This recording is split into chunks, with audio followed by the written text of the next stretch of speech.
జై శ్రీరామ్.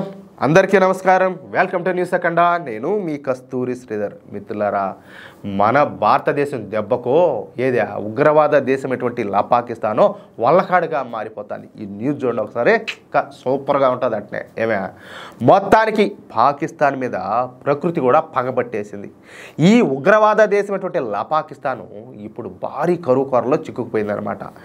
ఎన్నాళ్ళు కూడా మన సింధు నది జలాలను పుష్కలంగా వాడుకుంటూ వచ్చేటువంటి పాకిస్తాన్కు ఇప్పుడు అదేదో మూలిగే నెక్క మీద ఏదో తాటికాయ పడినట్టు దెబ్బ మీద దెబ్బలు పడతాయన్నమాట. పెద్ద సంఖ్యలో ప్రజలంతా కూడా అక్కడి నుంచి వలస వెళ్ళిపోతారు. పంట పొలాలన్నీ కూడా బీడుభూములుగా మారిపోతాయి. ఏదో తిండికి తికాణా లేక ఈ పాకిస్తాన్లో ఉండే జనాలంతా కూడా నకనకలాడిపోతారు. ఈ సింధు నది డెల్టాలో ఉన్నటువంటి ప్రజలంతా కూడా ప్రత్యక్షంగా నరకం అంటే ఎటుంటుందో అనుభవిస్తారు. సరే, ఇక అసలు విషయానికి వస్తే ఈ సింధు నది ఇన్నాళ్ళు కూడా పాకిస్తాన్కు అన్నం పెట్టింది. పాకిస్తాన్లో ఉండేటటువంటి 80% మంది ప్రజలకు ఈ సింధు నది జలాల కారణంగానే వ్యవసాయానికి అదేవిధంగా తాగేందుకు నీళ్ళన్నీ కూడా వస్తున్నాయన్నమాట. ఈ సింధు నది జలాలను ఎప్పటిదాకా పాకిస్తాను విచ్చలవిడిగా వాడుకుంటా వచ్చింది. ఎన్నాళ్ళు కూడా ఈ సింధు నదిలోని మన భారతదేశం వాటాను కూడా పాకిస్తానే ఉపయోగించుకుంటా వచ్చింది. ఈ విషయం పైన ఇంతవరకు మన భారత ప్రభుత్వాలు కూడా ఏమాత్రం అభ్యంతరం పెట్టాల. పాకిస్తాన్కు ముఖ్యమైనటువంటి జీవనాధారం వ్యవసాయం, చేపల పెంపకం, రొయ్యల సాగు, ఈ మూడింటిపైనే పాకిస్తాన్ అయితే ఆధారపడి బతుకుతుంది. చాలామందికి తెలియని విషయం ఏంటంటే ఈ ఉగ్రవాద దేశమైనటువంటి పాకిస్తాను పంజాబు అలాగే సింధు రాష్ట్రాలలో పంటలు పుష్కలంగా పండుతాయి. పాకిస్తాన్లో సంవత్సరానికి 3 పంటలు పండుతాయంట. నాకు ఆశ్చర్యం వేసింది ఇది వింటే. అవునా అనిపించింది. అంతేకాకుండా విరివిగా చేపల పెంపకం, రొయ్యల సాగు కూడా చేస్తూ ఉంటారంట. ఇక ఈ 3 రంగాలకు సంబంధించినటువంటి పరిశ్రమలు కూడా పాకిస్తాన్లో పెద్ద ఎత్తున అయితే నిర్మించబడ్డాయన్నమాట. ఇక ఈ వ్యవసాయ పంటలను, చేపలను, రొయ్యలను, వాటికి సంబంధించినటువంటి ఆహార పదార్థాలను పాకిస్తాన్ ఏం చేస్తుందంటే అరబ్ దేశాలకు ఎక్స్పోర్ట్ చేస్తా లాభాలను అయితే సంపాదిస్తూ ఉంటుంది. అందుకే పాకిస్తాన్ ఇన్నాళ్ళు కూడా నిలబడగలిగింది. కానీ ఇప్పుడు పరిస్థితులన్నీ పూర్తిగా మారిపోయినాయి. ఈ సింధు నది జలాల ఒప్పందాన్ని భారత ప్రభుత్వం రద్దు చేసిన సంగతి మీకు అందరికీ తెలిసిందే.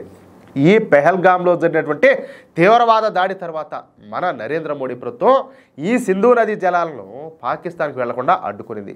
అలాగే సింధు నది పైన 6 కొత్త ప్రాజెక్టులు కూడా భారత్ అయితే నిర్మిస్తుంది. చూడండి, దీంతో మొదటిసారి ఈ పాకిస్తానీలకు ప్రత్యక్ష నరకం అంటే ఏంటో తెలిసి వస్తుంది. ఈ వ్యవసాయం చేసేదానికి నీళ్లు దొరకడం లే, చేపల పెంపకానికి నీళ్లు లేవు, ఈ రొయ్యల సాగుకు నీళ్లు లేవు. దీంతో ఈ 3 రంగాలు కూడా ప్రస్తుతం తీవ్రమైనటువంటి పరిస్థితులను అయితే ఎదుర్కొంటున్నాయి.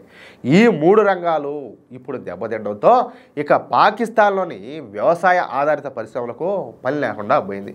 లక్షలాది మంది ఈ పాకిస్తాన్ కార్మికులంతా కూడా ఇప్పుడు రోడ్డు మీద పడే సమయం అయితే దగ్గరికి వచ్చేసింది. ఇదంతా ఇలా ఉంటే మరో పక్కన ప్రకృతి కూడా పాకిస్తాన్ పైన పగబట్టింది. ఇంతవరకు ఈ సింధు నది డెల్టా అత్యంత సారవంతంగా ఉంటా వచ్చిందనమాట. కానీ ఈ మధ్య కాలంలో అరేబియా సముద్రం నీటి మట్టం పెరుగుతూ ఉండడంతో ఆ సముద్రపు నీరు అంతా కూడా ఈ సింధు నది డెల్టాలోకి వస్తున్నాయి. ఈ సముద్రపు నీరు సింధు నది డెల్టాలోకి ప్రవేశించడంతో ఇక పాకిస్తాన్లోని వ్యవసాయ భూముల్లో ఉప్పు శాతం అంతా కూడా పెరిగిపోతుంది. అంతే కదా, ఇప్పుడు సముద్ర నీళ్ళలో వచ్చేసి ఉప్పు శాతం ఉంటుంది. అదంతా కూడా ఈ నదీ జలాల్లోకి వస్తే ఏమవుతుంది, మొత్తం కూడా ఈ ఉప్పు శాతం అయితే పెరిగిపోతుంది. ఫలితంగా ఈ పాకిస్తాన్లోని వ్యవసాయ భూములన్నీ కూడా బీడు భూములుగా మారిపోతున్నాయి. ఇండస్ డెల్టాలో నీటిలో ఈ లవణీయత అనేది 70%గా పెరిగిపోయింది. దీంతో అక్కడి పంటలు దెబ్బతింటా ఉండడంతో పాటు ఈ మత్స్య సంపద పైన తీవ్రమైనటువంటి ప్రభావం కూడా పడింది. ఈ దెబ్బతో ఈ సింధు నది డెల్టాలోని గ్రామాలన్నీ కూడా ఖాళీ అయిపోతున్నాయి. ప్రజలు ఒక్కొక్కరుగా వేరే ప్రాంతాలకు వలస వెళ్ళిపోతారు. ఉదాహరణకు పాకిస్తాన్లోని ఖరోచన పట్టణంలో ఇంతకుముందు 2 లక్షల మంది జనాభా ఉన్నారంట. ఎంతమంది? 2 లక్షల మంది. కానీ తాగేదానికి నీళ్లు లేకపోవడం, ఈ వ్యవసాయ ఆధారిత పరిశ్రమలు మూతపడతా ఉండడంతో ఇక చేసేది ఏమి కూడా లేక ఈ ఖరోచన పట్టణంలో ప్రజలంతా కూడా ఆ పట్టణాన్ని ఖాళీ చేసి వెళ్ళిపోతారు. దీంతో ఇప్పుడు ఆ పట్టణంలో కేవలం 30,000 మంది మాత్రమే బతుకుతారంట. 2 లక్షల మంది ఆడ, 30,000 మంది ఆడ అంటే 1,70,000 మంది ఊరు వదిలేసి వెళ్ళిపోయినారు. ఈ విధంగా పాకిస్తాన్ను ప్రకృతి కూడా ఒక ఆట ఆడిస్తుంది. ఇన్నాళ్ళు కూడా చేసినటువంటి ఈ పాపాలకు తగినటువంటి ఫలితాన్ని ఇప్పుడు ఈ పాకిస్తాన్ వాళ్ళంతా కూడా అనుభవిస్తారు. అది విషయం. మొత్తానికి భగవంతుడు ఉంటాడు, ప్రతిదీ మంచి చెడ్డ అన్నీ కూడా చూస్తూ ఉంటాడు. నువ్వు అన్యాయంగా ఒకరికి ఏదన్నా అన్యాయం చేయాలని చెప్పి తలపెడితే సర్వనాశనం అయిపోతారు. ఇది మాత్రం ఖాయంగా జరిగి తీరుతుంది. మిత్రులారా, ఈ న్యూస్ కనుక మీకు నచ్చినట్లయితే ఖచ్చితంగా ఈ న్యూస్ నలుగురికి షేర్ చేయండి.